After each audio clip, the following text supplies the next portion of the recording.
ദൈവ തിരുനാമത്തിന് മഹത്വമുണ്ടാവട്ടെ.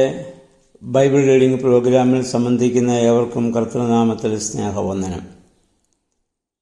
നമ്മളിന്ന് വായിച്ച് ധ്യാനിക്കുന്നത് ഉൽപ്പത്തി പുസ്തകം 13-ാം അധ്യായമാണല്ലോ. 13-ാം അധ്യായം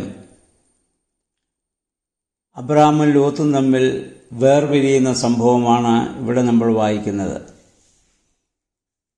അബ്രാം മിസ്രൈമിൽ നിന്ന് മടങ്ങി വന്നു. ധാരാളം ആടുമാടുകളും സമ്പത്തുകളും അബ്രാമിന് ഉണ്ടായി. അതോടൊപ്പം അബ്രാമിൻ്റെ കൂടെ വന്ന ലോത്തിനും അതിൻ്റെ ഭാഗമാകുവാനും സമ്പത്തേറെ വർദ്ധിക്കുവാനും ഇടയായി. ആ സമയത്ത് അബ്രാമിൻ്റെ ഇടയന്മാരും ലോത്തിൻ്റെ ഇടയന്മാരും തമ്മിൽ തർക്കങ്ങളും കലഹങ്ങളും ഉണ്ടായി. എവിടെയാണോ സമ്പത്ത് വർദ്ധിക്കുന്നത് അവിടെയാണ് തർക്കങ്ങളും കലഹങ്ങളും ഉണ്ടാകുന്നതെന്ന് നമ്മളിന്ന് വളരെ വ്യക്തമായി നമുക്ക് മനസ്സിലാകുന്ന കാര്യമാണ്. സമ്പത്ത് അധികമില്ലാത്തിടത്ത് മനുഷ്യബന്ധം കൂടുതൽ ശക്തമാവുകയാണ്.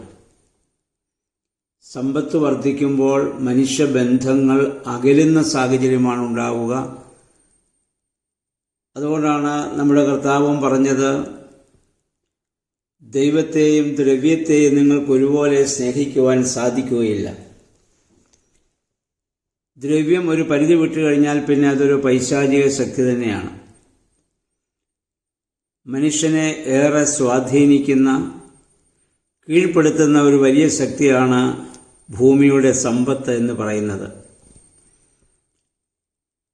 പിശാച് യേശുവിന് കൊടുത്ത അവസാനത്തെ പരീക്ഷയും അതായിരുന്നല്ലോ. ഉയർന്ന മലയിൽ കൊണ്ടുപോയി ഈ ഭൂമിയിലുള്ള സമ്പത്തും അധികാരങ്ങളും കാണിച്ചുകൊണ്ടാണ്, എന്നെ നമസ്കരിച്ചാൽ ഇതൊക്കെയും ഞാൻ നിനക്ക് തരാമെന്ന് യേശുവിനോട് പറഞ്ഞത്. വാസ്തവത്തിൽ ഈ സമ്പത്തും അധികാരവും ഒക്കെ ദൈവം ആണല്ലോ ഭൂമിക്ക് നൽകുന്നത്. യേശുവിന് പറയാമായിരുന്നു, അത് നീ എനിക്ക് തരേണ്ട, ഇതൊക്കെ എൻ്റേതാണെന്ന് വേണം യേശുവിന് പറയാമായിരുന്നു. കർത്താവ് പറഞ്ഞില്ല. കാരണം മനുഷ്യൻ എന്ന പാപത്തിനടിമയായോ പിശാചിനടിമയായോ അന്ന് ദൈവം മനുഷ്യന് നൽകിയതൊക്കെ പിശാചിൻ്റേതായി മാറുകയാണ്. അതുകൊണ്ടാണ് പിശാച് അവിടെ പറയുന്നതും, എന്നെ നമസ്കരിച്ചാൽ ഇതൊക്കെ ഞാൻ നിനക്ക് തരാമെന്ന് പറഞ്ഞു. അതുകൊണ്ടാണ് യേശു ആ സമ്പത്ത് അവിടെ നിരാകരിക്കുന്നു.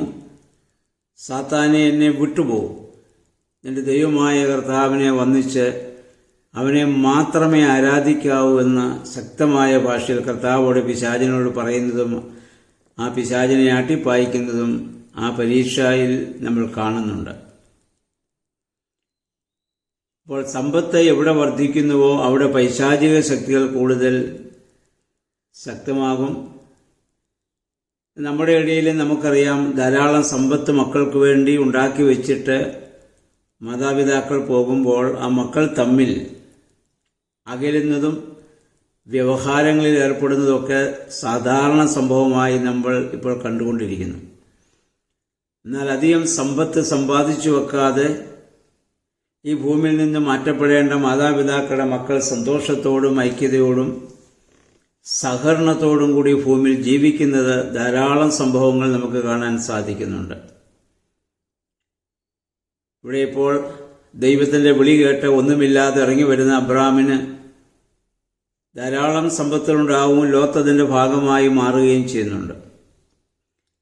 അബ്രാം ഒരു ദൈവപുരുഷനായതുകൊണ്ട്, ദൈവത്താൽ വിളിക്കപ്പെട്ടവനും ദൈവികമായ ചിന്ത അവനിൽ ഭരിക്കുന്നതുകൊണ്ടും സഹോദരനുമായുള്ള ഒരു ഇടർച്ച ഇനി ഉണ്ടാകാൻ പാടില്ല. അതുകൊണ്ട് അബ്രാം ലോത്തിനോട് പറയുന്നു, നമുക്ക് സമ്പത്തുകൾ വർദ്ധിച്ചു, ആടുമാടുകൾ വർദ്ധിച്ചു, നമ്മുടെ ഇടയന്മാർ തമ്മിൽ തർക്കമായി, അതുകൊണ്ട് നമുക്കിനിയും വേർപിരിയാം.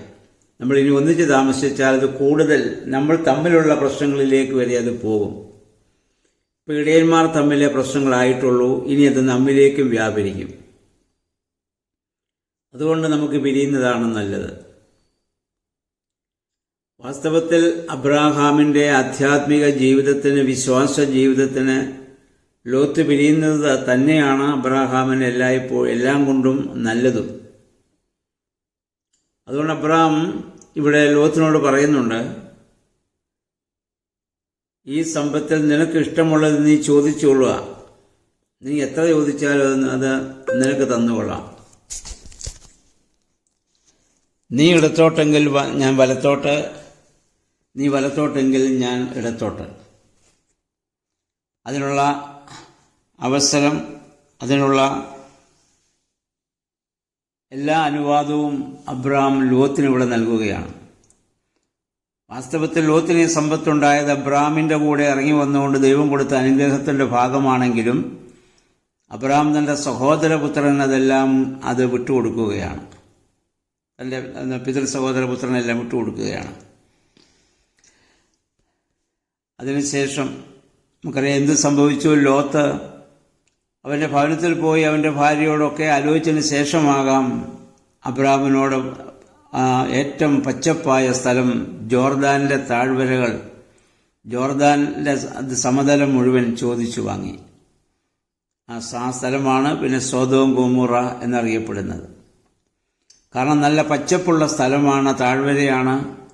ഇവർ കാടുമാടുകളാണല്ലോ അവരുടെ ഏറ്റവും വലിയ സമ്പത്ത്. അതിനെ മേയ്ക്കുവാൻ, അത് വർദ്ധിക്കുവാൻ ഏറ്റവും പറ്റിയ ഇടമാണത്. ബാക്കിയൊക്കെ മുട്ടക്കുന്നുകളാവാം. അബ്രഹാം ഇവിടെ നമ്മൾ ശ്രദ്ധിക്കേണ്ടത്, അബ്രഹാം ഒരു മടിയും പറഞ്ഞില്ല. ലോത്ത് എന്താണോ ചോദിച്ചത് അത് പൂർണ്ണമായി വിട്ടുകൊടുക്കുകയാണ്. അല്ലാതെ നീ എൻ്റെ കൂടെ വന്നുകൊണ്ടാണ് നിനക്ക് സമ്പത്ത് വർദ്ധിച്ചതെന്നോ, ഞാനാ അതിന് കാരണക്കാരനെന്നോ, നീ എൻ്റെ കൂടെ വരാതെ ഊർ പ്രദേശത്ത് താമസിച്ചിരുന്നെങ്കിൽ നിനക്കിതൊന്നും ഉണ്ടാവില്ലായിരുന്നെന്നോ അബ്രഹാം ഒന്നും ഇവിടെ പറയുന്നില്ല. തൻ്റെ ഭാര്യയായ സാറായോട് ഈ കാര്യത്തെക്കുറിച്ച് അബ്രഹാം ആലോചിക്കുന്നുമില്ല. ദൈവം തനിക്ക് തന്ന അനുഗ്രഹത്തിൻ്റെ ഭാഗം കൂടുതലായി, തൻ്റെ ഭൗതികമായ അനുഗ്രഹത്തിൻ്റെ ഭാഗം കൂടുതലായി തൻ്റെ ഒരു സഹോദരൻ ചോദിക്കുന്നെങ്കിൽ വിട്ടുകൊടുക്കാൻ അബ്രഹാം തയ്യാറാണ്. കാരണം അവനിൽ വസിക്കുന്നത് ദൈവവും ദൈവത്തിൻ്റെ ആത്മാവുമാണ്. അബ്രഹാം വളരെ മാറ്റപ്പെട്ട വിശ്വാസത്തിൻ്റെ നന്മയുടെ പാതയിൽ അബ്രഹാമിൻ്റെ വളർച്ചയുടെ പടികൾ നമുക്കിവിടെ കാണാൻ സാധിക്കുന്നുണ്ട്. ഇവിടെ മനസ്സിലാക്കണം, അബ്രഹാമിന് 75 വയസ്സ് പ്രായമുണ്ട്.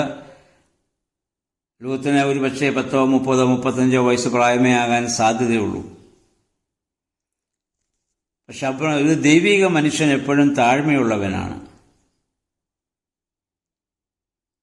ഈ 75 വയസ്സുള്ള അബ്രഹാമിന് വേണമെങ്കിൽ സഹോദരനെ ഇവിടെ നിരാകരിക്കാമായിരുന്നു.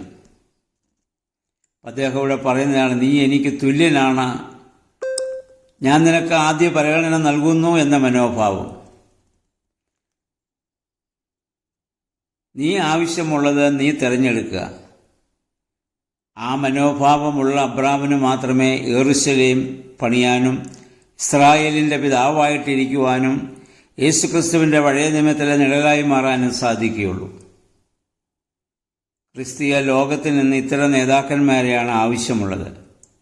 അങ്ങനെ ഉള്ളവരെ കണ്ടെത്തുവാൻ നമുക്കിന്ന് പ്രയാസവുമാണ്. നമ്മുടെ കർത്താവ്, നമുക്കറിയാം, ശിഷ്യന്മാരെ കർത്താവ് ശിഷ്യത്വത്തിലേക്ക് താൻ വിളിച്ച് അവരെ കൂടെ കൊണ്ടു നടന്നവരെ പഠിപ്പിച്ച് അവരുടെ ദൈനംദിന കാര്യങ്ങളും കൂടി കർത്താവാണ് എല്ലാം നടത്തി വന്നത്. ആ കർത്താവ് യോഹന്നാന്റെ സുവിശേഷം 15-ാം അധ്യായം 15 വാക്യങ്ങൾ കർത്താവ് പറയുന്നു, എൻ്റെ പിതാവിൽ നിന്ന് കേട്ടതൊക്കെ നിങ്ങളെ അറിയിച്ചു, അതുകൊണ്ട് നിങ്ങളിനി എൻ്റെ ദാസന്മാരല്ല, എൻ്റെ സ്നേഹിതന്മാരാണ്. പഴയ നിയമ കാലഘട്ടങ്ങളിൽ ഗുരുവും ശിഷ്യനും തമ്മിൽ വലിയ അന്തരമാണ്. പക്ഷേ കർത്താവ് പറഞ്ഞത്, നിങ്ങളെൻ്റെ സ്നേഹിതന്മാരാണ്. പുനരുദ്ധാന ശേഷം മഗ്ദലന മറിയത്തിന് പ്രത്യക്ഷപ്പെട്ട് കർത്താവ് പറഞ്ഞത്, ഞാൻ ഉയർത്തെഴുന്നേറ്റിരിക്കുന്നു എന്ന് നീ ചെന്ന് എൻ്റെ സഹോദരന്മാരോട് പറയുക. കർത്താവ് അവരെ സ്നേഹിതന്മാരെന്നും സഹോദരന്മാരെന്നുമാണ് ഇവിടെ വിളിക്കുക. സ്നേഹിതനും സഹോദരനും ഒക്കെ തമ്മിലുള്ള സ്റ്റാറ്റസ് ഈക്വലാണ്, തുല്യ പദവിയാണ്. അപ്പോൾ ദൈവം വസിക്കുന്ന മനുഷ്യന് പ്രായം കുറഞ്ഞ ആളെന്നോ അല്ലെങ്കിൽ വിവരം കുറഞ്ഞ ആളെന്നോ ഒന്നും അവിടെ ചിന്തിക്കുന്നില്ല. സ്വന്തം സഹോദരനെ പോലെ അവിടെ കാണുവാനും കരുതുവാനും സ്നേഹിക്കുവാനും സാധിക്കുന്നു. ഇതാണ് അബ്രഹാമിൽ നിന്ന് നാം ഉൾക്കൊള്ളേണ്ട ഏറ്റവും വലിയ ഒരു പാഠം. അതാണ്. അതിനുശേഷം നമുക്കറിയാം എന്ത് സംഭവിച്ചു. ലോത്ത് ജോർദാൻ സമതലം മുഴുവൻ ചോദിച്ചു വാങ്ങി. പിന്നെ ഉള്ളത് മുട്ടക്കുന്നുകൾ മാത്രം. അബ്രഹാം ആ മുട്ടക്കുന്നിൽ നിൽക്കുമ്പോൾ ദൈവം വീണ്ടും അബ്രഹാമിനോട് പ്രത്യക്ഷപ്പെടുന്നതും അവനോട് പറയുന്നതും നമ്മൾ നോക്കുക.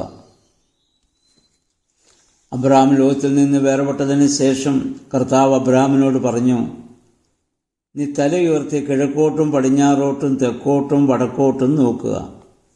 നീ കാണുന്ന പ്രദേശമെല്ലാം നിനക്കും നിന്റെ സന്താന പരമ്പരകൾക്കും എന്നേക്കുമായി ഞാൻ നൽകും. അതായത് ദുഃഖിതനായ അബ്രഹാം ഇവിടെ ദുഃഖമുള്ളതായി നമ്മൾ വായിക്കുന്നില്ല. എങ്കിലും മനസ്സിൽ ഒരുപക്ഷെ മനുഷ്യനെന്ന രീതി തോന്നാമല്ലോ, എൻ്റെ സഹോദരപുത്രൻ പച്ചപ്പുള്ളതൊക്കെ ചോദിച്ചു വാങ്ങി. അപ്പോഴാണ് അങ്ങനെയുള്ള ഒരു വിഷമം അല്ലെങ്കിൽ എന്തെങ്കിലും ഒരു പ്രശ്നം അബ്രഹാമിൻ്റെ ആ മനസ്സിൽ വന്നപ്പോൾ തന്നെ ദൈവം പ്രത്യക്ഷപ്പെട്ട് പറയുകയാണ്, നീ തലയുയർത്തി കിഴക്കോട്ടും പടിഞ്ഞാറോട്ടും തെക്കോട്ടും വടക്കോട്ടും നോക്കുക. കിഴക്കോട്ടും പടിഞ്ഞാറും തെക്കും വടക്കും 4 ദിക്കുകളാണ്. അത് നമ്മൾ ഒരു ലൈൻ വരച്ചാൽ അത് കുരിശടയാളവുമാണ്. കർത്താവിൻ്റെ ക്രൂശുമരണത്താലുള്ള അനുഗ്രഹം ഉണ്ടാകുന്നതിന് മുൻപ് കുരിശടയാളത്താൽ അബ്രഹാമിനെ ദൈവം അനുഗ്രഹിച്ചു എന്ന് വേണമെങ്കിൽ നമുക്കിവിടെ കാണാവുന്നതാണ്. ഇന്ന് നമ്മൾ ഈ ഭൂമിയിൽ നമ്മൾ നോക്കുമ്പോൾ ഈ ഭൂമിയുടെ കിഴക്കും പടിഞ്ഞാറും തെക്കും വടക്കും എല്ലാ അബ്രഹാമിൻ്റെ സന്തതികളാണ് ഏറ്റവും കൂടുതൽ ഇന്ന് ഉള്ളത്. ലോകത്തിന് പിന്നീട് എന്ത് സംഭവിച്ചു എന്നും നമുക്ക് അറിയാമല്ലോ. അപ്പോൾ നമ്മൾ പലതും വിട്ടുകൊടുക്കുമ്പോഴാണ് മറ്റൊരു വശത്ത് സമൃദ്ധിയിലേക്ക് നമ്മൾ ആനയിക്കപ്പെടുന്നത്. വിട്ടുകൊടുക്കാതെ പിടിച്ചു നമ്മൾ വയ്ക്കുമ്പോഴാണ് നമ്മൾ ദാരിദ്ര്യത്തിലേക്കും പാപത്തിലേക്കും നമ്മൾ പോവുക. മാത്രമല്ല ദൈവം മറ്റൊരു അനുഗ്രഹം കൂടി അവിടെ അബ്രഹാമിന് നൽകുന്നുണ്ട്. അബ്രഹാമിൻ്റെ പ്രാർത്ഥനയും ആഗ്രഹവും ഒക്കെ അറിയാൻ സാറാവന്ധിയായിരുന്ന ഒരു കുഞ്ഞില്ല. ദൈവം അവിടെ വെച്ചൊരു വാഗ്ദത്തം അബ്രഹാമിന് നൽകുന്നു, ഭൂമിയിലെ പൂഴി പോലെ നിന്റെ സന്തതികളെ ഞാൻ വർദ്ധിപ്പിക്കും.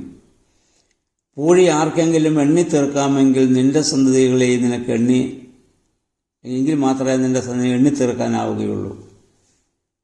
നീ എഴുന്നേറ്റ് ഈ ഭൂമിക്ക് നെടുകയും ഇത് കുറുകയും നീ നടക്കുക, അത് ഞാൻ നിനക്ക് തരും. അത് ദൈവം ആ വാക്ക് പാലിക്കുകയും ചെയ്തു. പിന്നെ ഒരു അനുഗ്രഹം ഏറ്റുവാങ്ങുവാൻ, ഈ സന്തതിയുടെ അനുഗ്രഹം ഏറ്റുവാങ്ങാൻ പിന്നെ 25 വർഷം കൂടി അബ്രഹാം കാത്തിരിക്കേണ്ട സാഹചര്യം നമുക്ക് കാണുന്നുണ്ട്. അപ്പോൾ ദൈവം നൽകുന്നതായ വാഗ്ദത്തം ദൈവത്തിൻ്റെ സമയത്തും ദൈവത്തിൻ്റെ കാലത്തുമാണ് അത് നിറവേറ്റുക. നമ്മൾ ഓരോ കാര്യങ്ങൾക്ക് വേണ്ടി നമ്മൾ പ്രാർത്ഥിക്കുമ്പോഴും പ്രാർത്ഥിച്ചു കഴിഞ്ഞാൽ ഉടനെ തന്നെ ദൈവം പ്രവർത്തിക്കണമെന്ന് നമ്മൾ ആഗ്രഹിക്കുന്നു. അതൊരു വിശ്വാസിക്ക് ചേർന്നതല്ല. ദൈവത്തിൻ്റെ സമയത്ത് ദൈവത്തിൻ്റെ ഹിതം പോലെ അത് പ്രവർത്തിക്കപ്പെടും. അതാണ് പരിശുദ്ധ അമ്മ മലാഖയുടെ അറിയിപ്പുണ്ടായപ്പോൾ നടത്തിയ സമർപ്പണം അതാണല്ലോ, ഇതാ ഞാൻ കർത്താവിൻ്റെ ദാസി, അവിടുത്തെ ഹിതം പോലെ എനിക്ക് ഭവിക്കട്ടെ.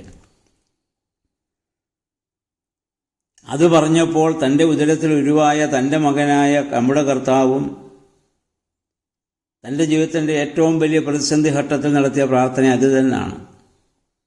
ഗതശമനായ പിതാവേ, കഴിയുമെങ്കിൽ ഈ പാനപാത്രം നീങ്ങണം, എങ്കിലും എൻ്റെ ഇഷ്ടമല്ല അവിടുത്തെ ഇഷ്ടം എന്നിൽ പൂർണ്ണമാവട്ടെ. ആ ദൈവഹിതത്തിന് സമർപ്പിക്കുന്നവനാണ് വിശ്വാസി. ക്രൂശ് വഹിക്കുക എന്നുള്ളതാണ് പിതാവിൻ്റെ ഇഷ്ടമെങ്കിൽ അതിന് പുത്രൻ സമർപ്പിച്ചു. പരിശുദ്ധ അമ്മയും അതിനുശേഷം ഒരുപാട് ജീവിത പ്രതിസന്ധി ഘട്ടങ്ങളിലൂടെ കടന്നുപോയി. അതിനെയൊക്കെ അവർക്ക് അതിജീവിക്കുവാൻ പ്രതിസന്ധികളെയൊക്കെ അതിജീവിക്കുവാൻ സാധിച്ചത് ദൈവസന്നിധിയിലുള്ള അവരുടെ പൂർണ്ണമായ സമർപ്പണമാണെന്ന് നമ്മൾ മനസ്സിലാക്കുക. അബ്രഹാമിൽ നിന്ന് ഈ ഒരു വലിയ വിശ്വാസത്തിൻ്റെ, ആ വലിയ സഹന മനോഭാവത്തിൻ്റെ ഒരു വലിയ വ്യക്തിത്വമായി അബ്രഹാമിനെ നമുക്കിവിടെ കാണാൻ സാധിക്കുന്നുണ്ട്. ഈ അബ്രഹാമിനെ മാതൃകയാക്കി നമ്മളായിരിക്കുന്ന സമൂഹത്തിൽ, സാഹചര്യത്തിൽ ജീവിപ്പാൻ നമുക്കിടയാകണം. വിട്ടുകൊടുക്കലിൻ്റെ ഒരു മനോഭാവത്തോടുകൂടി ഈ ഭൂമിയിൽ നമുക്ക് ജീവിക്കാം. എന്തെല്ലാം നമ്മൾ പിടിച്ചു വയ്ക്കുവാൻ ആഗ്രഹിക്കുന്നു അതൊക്കെ പൂർവാധികം ശക്തിയോടെ നമ്മിൽ നിന്ന് നഷ്ടപ്പെടും. ലോത്തിനതാണല്ലോ അവൻ്റെ ജീവിതത്തിൽ സംഭവിക്കാൻ പോകുന്നത്. ലോത്തൊരിക്കലും വാഗ്ദത്ത സന്തതിയോടെ പങ്കുപറ്റുവാൻ ലോത്തിന് സാധിക്കുകയില്ല. ഇനി തൻ്റെ എന്നോട് ചെല്ലുമ്പോൾ സൊദോം ഗൊമോറയുടെ നാശത്തിന് ശേഷം തൻ്റെ പെൺമക്കളിൽ നിന്ന് തന്നെ മക്കൾക്ക് ജന്മം നൽകേണ്ട സാഹചര്യം ലോത്തിന്റെ ജീവിതത്തിലുണ്ടാകുന്നു. മോവാബും അമോന്യനും അവർ പിന്നെ ഇസ്രായേൽ ജനത്തിൻ്റെ മരുഭൂമി യാത്രയിൽ അവർക്ക് വലിയ ഒരു തലവേദനയായി മാറുന്നതും ഇസ്രായേലിൻ്റെ ചരിത്രത്തിൽ പിന്നെ നമ്മൾ കാണും. അപ്പോൾ ഭൗതികമായ നേട്ടങ്ങളെക്കാൾ ഉപരി ദൈവത്തിൻ്റെ വാക്കുകൾക്കും വചനങ്ങൾക്കും കൂടുതൽ പ്രാധാന്യം കൊടുക്കുന്ന, ദൈവഹിതത്തിന് പൂർണ്ണമായി സമർപ്പിക്കുന്ന ഒരു അവസ്ഥയിലേക്ക് കടന്നു വരുവാൻ നമുക്കിടയാവണം. പ്രത്യേകിച്ച് 15 നോമ്പിൻ്റെ ആ ദിവസങ്ങളിൽ ആ നോമ്പിൻ്റെ വീടുകളിലേക്ക് നമ്മളിപ്പോൾ കടന്നു വരികയാണ്. ഈ ദിവസങ്ങളിൽ പരിശുദ്ധ അമ്മയെപ്പോലെ നമുക്കും നമ്മെ തന്നെ സമർപ്പിക്കാം. അബ്രഹാമിനെ പോലെ ദൈവഹിതത്തിന് നമ്മെ തന്നെ നമുക്ക് സമർപ്പിക്കാം. ഈ ചിന്തകൾ നമ്മെ ഭരിക്കുവാനിടയാകട്ടെ. ദൈവത്തിൻ്റെ പരിശുദ്ധാത്മാവേ, അതിന് ഞങ്ങളെ സഹായിക്കണമേ എന്നുള്ള പ്രാർത്ഥനയോടെ എല്ലാവർക്കും നല്ല ഒരു ശുഭദിനം ആശംസിക്കുന്നു. ദൈവനാമം മാത്രം മഹത്വപ്പെടുവാൻ ഇടയാവട്ടെ.